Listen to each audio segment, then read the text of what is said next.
Assalamualaikum warahmatullahi wabarakatuh. Alhamdulillah. Allahumma salli ala nabiyil hashimi Muhammadin wa ala alihi wa sallim taslima. Kawan-kawan yang saya hormati, di antara bentuk kasih sayang Allah kepada hambanya manusia, kita secara naluriah ada bawaan sejak lahir memiliki kemampuan untuk mempertahankan diri. Mempertahankan diri itu artinya kita secara pribadi masing-masing mempunyai kemampuan untuk tetap bertahan hidup, untuk mengusahakan agar kita tetap hidup dan hidup dengan nyaman. Itulah sebabnya anak-anak balita sejak lahirnya dia menangis. Bayi menangis itu karena dia merasa terancam. Nah, kemampuan untuk mengatasi ancaman itu dengan menangis. Kalau dia lapar, maka dia minta makan. Kalau ada sesuatu yang mengganggu dia di lingkungannya, apakah itu suara yang gaduh, apakah itu nyamuk, ataukah itu ditinggal oleh ibunya, ditinggal oleh saudara-saudaranya yang lain, dibiarkan sendirian, maka dia menangis. Agak besar sedikit, kalau mainannya diambil, dipegang oleh orang lain, maka dia marah. Dia tidak bisa terima. Kawan-kawan sekalian, sebelum perbincangan ini dilanjutkan, mohon bantuannya untuk subscribe, like, dan share kepada kawan-kawan yang kita kenal di tempat yang lain. Jadi kawan-kawan sekalian, kemampuan mempertahankan diri itu anugerah kasih sayang dari Allah Subhanahu wa Ta'ala. Semua makhluk, apalagi manusia, dibekali untuk dapat mempertahankan dirinya sendiri, sendiri-sendiri, tidak harus dengan orang lain. Jadi bekal itu adalah bentuk kasih sayang Allah Subhanahu wa Ta'ala.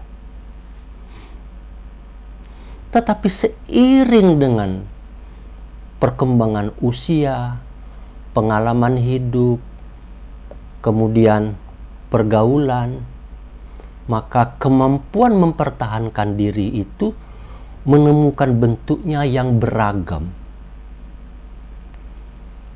Nanti demi untuk mempertahankan diri dari lapar dan kematian, ada yang bisa secara kultural memproduksi sesuatu untuk bisa dia konsumsi. Tapi ada yang tidak bisa, lalu dia mencuri, merampas, merampok. Ketika itu diteruskan, masing-masing manusia itu menganggap apa yang sudah dia kerjakan itu benar. Apa yang dia kerjakan itu baik. Benar dan baik itu ukurannya adalah diri sendiri. Pokoknya yang saya kerjakan itu demi mempertahankan hidup saya, demi kenyamanan hidup saya, itu benar, itu baik. Orang lain tidak boleh ganggu. Akibatnya manusia itu egosentris, memusatkan seluruh aktivitas, seluruh keadaan lingkungannya itu untuk dirinya sendiri. Pada tingkat yang lebih atas lagi, nanti dia punya paham, punya pikiran, menganggap bahwa apa yang dia lakukan untuk diri sendirinya itulah yang paling betul, paling baik. Punya orang lain tidak baik. Tumbuhlah sikap egoisme dari sesungguhnya egosentris yang itu alamiah, pemberian Tuhan, kemudian dikemas menjadi sikap pandang yang egoisme, hanya mementingkan untuk kepentingan diri sendiri. Dengan demikian maka selain ukuran kepentingan diri sendiri itu salah, tidak benar. Punya sayalah yang benar, punya sayalah yang baik. Yang punya orang lain, dan kalau tidak sama dengan punya saya, itu salah, itu tidak baik. Kawan-kawan sekalian, lingkungan hidup kita, yakni masyarakat, budaya, lalu memberikan koreksi. Oh tidak, yang baik itu adalah seperti ini, yang dilakukan oleh banyak orang, yang sudah biasa dikerjakan oleh orang lain, dari orang tua, kakek nenek, keturunan kita ke atas, dan seterusnya, sudah berlangsung lama sekali. Itu yang benar, itu yang baik. Sedangkan yang engkau kerjakan, yang kita kerjakan, apabila itu bertentangan dengan kebanyakan orang, kebiasaan di lingkungannya, maka itu salah. Sebahagian orang lalu bisa menerima, oh kalau begitu saya harus mengikuti apa yang diinginkan oleh banyak orang, apa yang sudah biasa secara tradisi dilakukan oleh orang.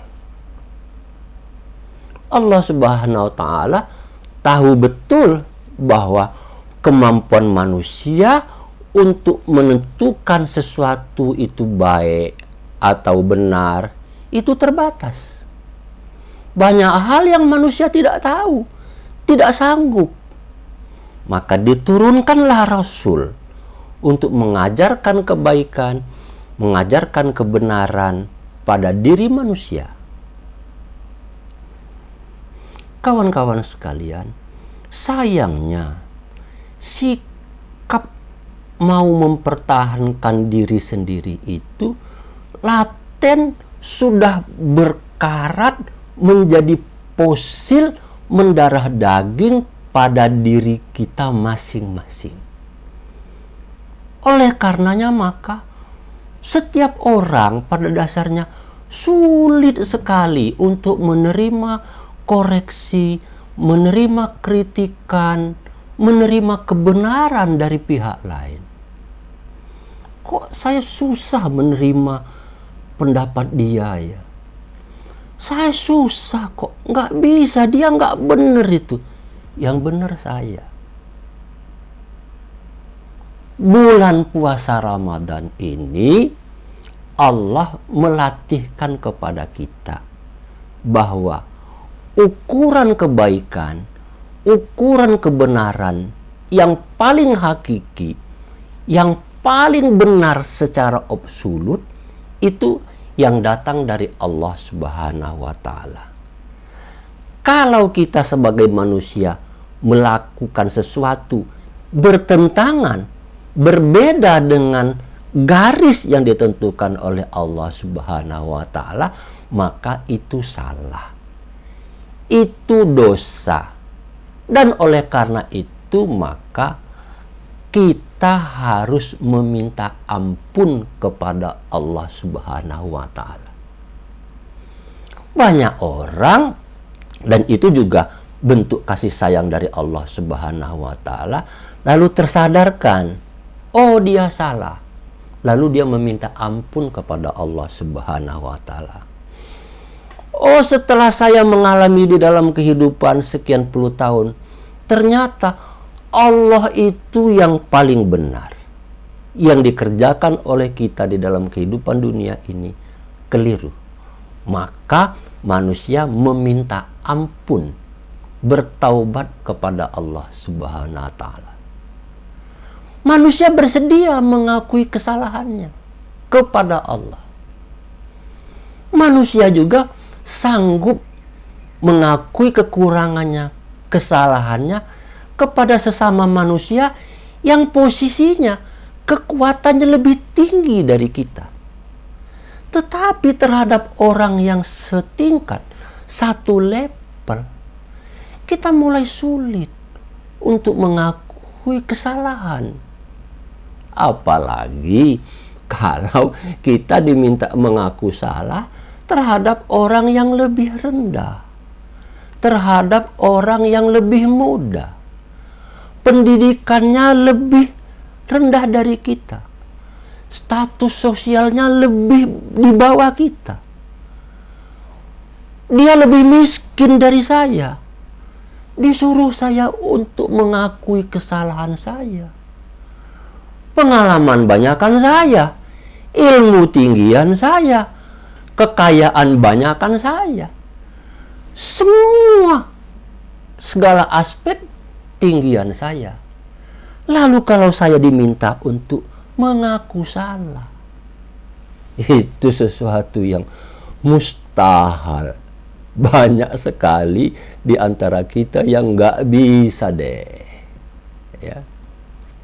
Kawan-kawan sekalian, puasa, ibadah di dalam bulan suci Ramadan ini melatihkan kepada diri kita lanjutan daripada kesediaan kita minta ampun kepada Allah Subhanahu wa Ta'ala, harus diteruskan, diimplementasikan terhadap manusia dan lingkungan.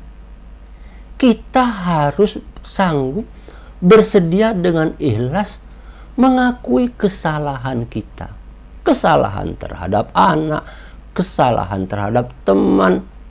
Kalau kesalahan terhadap orang tua itu jamak, anak-anak mau ngaku. Tapi kalau kesalahan terhadap bawahan, oke, saya memang yang lebih salah, ngomong sama bawahannya, itu sulit. Dan itu harus dilatihkan.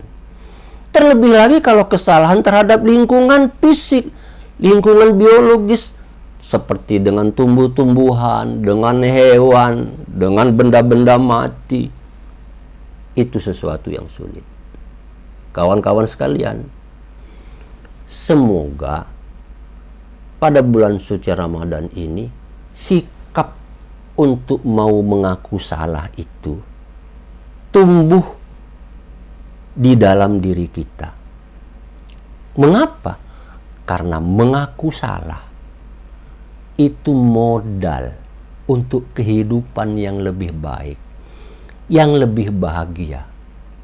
Seperti halnya kemampuan kita beristighfar, bertobat, meminta ampun kepada Allah.